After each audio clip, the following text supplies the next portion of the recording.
5월 7일 새벽 만나를 시작하겠습니다. 이 시간에 주신 하나님의 말씀은 열왕기상 14장 1절로 20절, 열왕기상 14장 1절로 20절, 열왕기상 14장 1절로 20절입니다. 제가 봉독해 올리겠습니다. 그때 여로보암의 아들 아비야가 병든지라. 여로보암이 자기 아내에게 이르되 청하건대 일어나 변장하여 사람들이 그대가 여로보암의 아내임을 알지 못하게 하고 실로로 가라. 거기 선지자 아히야가 있나니 그는 이전에 내가 이 백성의 왕이 될 것을 내게 말한 사람이니라. 그대의 손에 떡 10개와 과자와 꿀 한 병을 가지고 그에게로 가라. 그가 그대에게 이 아이가 어떻게 될지를 알게 하리라. 여로보암의 아내가 그대로 하여 일어나 실로로 가서 아히야의 집에 이르니 아히야는 나이가 많아 눈이 어두워 보지 못하여더라. 여호와께서 아히야에게 이르시되 여로보암의 아내가 자기 아들이 병들었으므로 내게 물으러 오나니 너는 이러이러하게 대답하라. 그가 들어올 때 다른 사람인 채함이니라.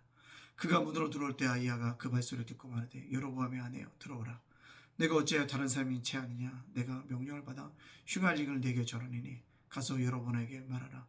이스라엘 하나님 여호와의 말씀에 내가 너를 백성 중에서 들어온 내 백성의 이스라엘 주권자가 되게 하고 나라에서 다윗의 집에서 찢어내어 내게 주었거늘 너는 내 종 다윗이 내 명령을 지켜 전심으로 나를 따르면 나보기에 정직한 일만 행하였을 것 같지 아니하고 내 이전 사람들보다 더 악을 행하고 가서 너희를 위하여 다른 신을 만들어 우상을 부어 만들어 너를 노엽게 하고 나를 내 등 뒤에 버렸도다. 그러므로 내가 여로보암의 집에 재앙을 내려 여로보암에게 속한 사내는 이스라엘 가운데 매인자나 노인자나 다 끊어 버리되 거름더미를 쓸어 버린 같이 여로보암의 집을 맑게 쓸어 버릴지라.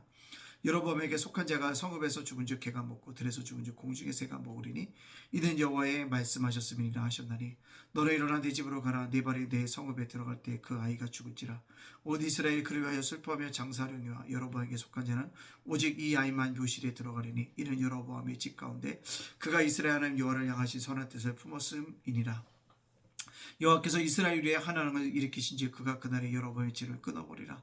언제냐 하니 곧 이제라.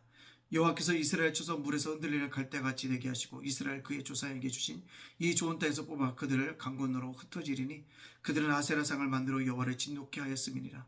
여호와께서 여로보암의 죄로 말미암아 이스라엘을 버리시리니 이는 그도 범죄하고 이스라엘도 범죄하게 하였음이니라 아니라.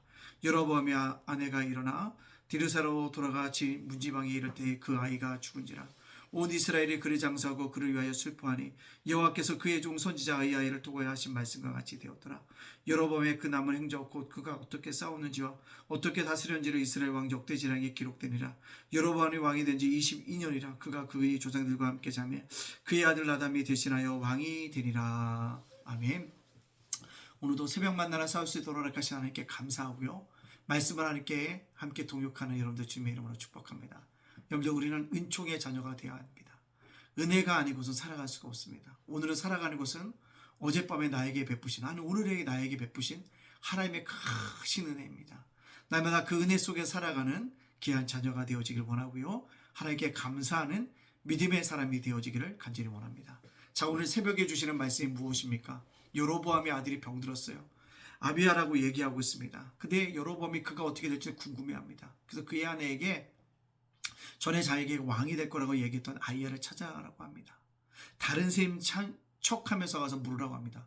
근데 아히야는 이미 하나님으로부터 명령을 받아서 그가 여로보암의 아내인 것을 알고 있었다는 것입니다. 여러분, 우리가 하나님을 속일 수 없다는 것입니다. 우리가 어떤 위장을 하고 우리가 어떤 변장을 한다 할지라도 하나님은 우리의 속마음을 알고 계시다는 사실들을 두려워할 수 있는 그런 믿음의 백성이 되어져야 한다는 것입니다. 두 번째요, 여로보암이 왜 그렇게 아내에게 모른 척하라고 가서 묻게 되어졌을까요? 그것은요, 미안하지만 사람을 두려워하는 마음이 더 있다는 것입니다. 내 아들이 죽으면 사람들이 나를 어떻게 대할까? 그런 두려움 속에서 그가 어떻게 될지를 구하고 있다는 것입니다. 왜요? 자기의 아내를 위해서 묻고 있다는 사실인 것입니다. 당시 아들이라고 하는 건 큰 힘이 되어집니다.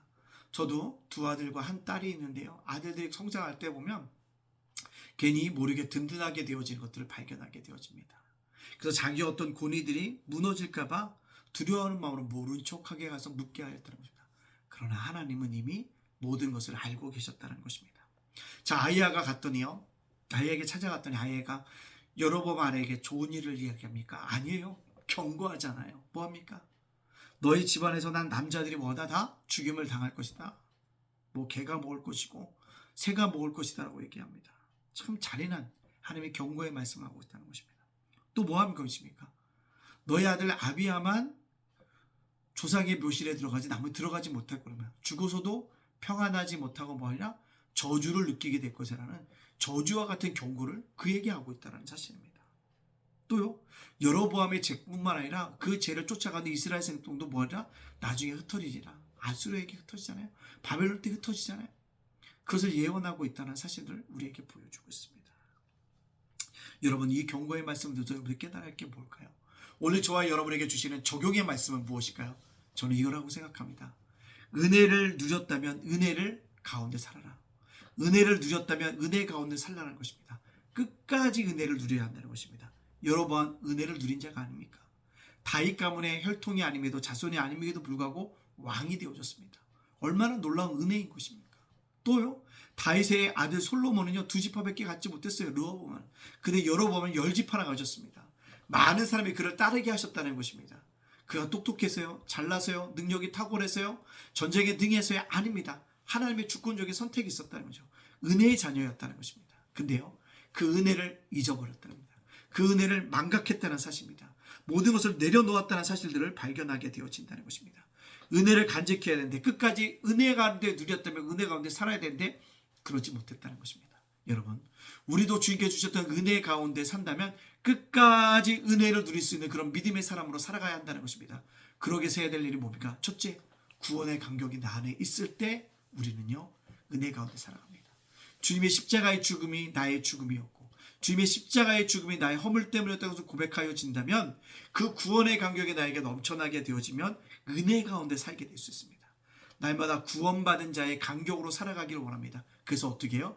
은혜 가운데 산다라고 하는 것은요, 그냥 세상 사람들과 사는 것이 아니라 어떻게 해요? 세상과는 구별되게 거룩하게 살려가는 삶의 모습들, 그것이 구원의 간격 속에 있어야 한다는 거죠. 두 번째요, 은혜 가운데 끝까지 살기 위해서 어떻게 돼야 될까요? 그것은 감사의 간격이 있어야 합니다. 나 같은 사람을 쓰셨네, 나 같은 사람에게 여기까지 베푸셨네, 여기까지 도와주셨네, 에베네세 하나님, 임마누엘 하나님, 또 뭐예요? 여호와 이레 하나님을 날마다 찬양하면서 감사하며 살아가야 한다는 사실입니다. 여러분, 인생의 생로하락을 희노애락을 저도 느끼며 살아갑니다. 그럴 때마다 감사합시다. 감사합시다. 감사하며 살아갈 때 주님께서 은혜 가운데 끝까지 우리를 살게 하여 주시는 은혜가 있게 되어줄 줄로 믿습니다. 세 번째요, 말씀의 간격 안에 살아가야 한다는 것입니다. 그리고 오늘 말씀이 나에게 주신 말씀이라는 것입니다.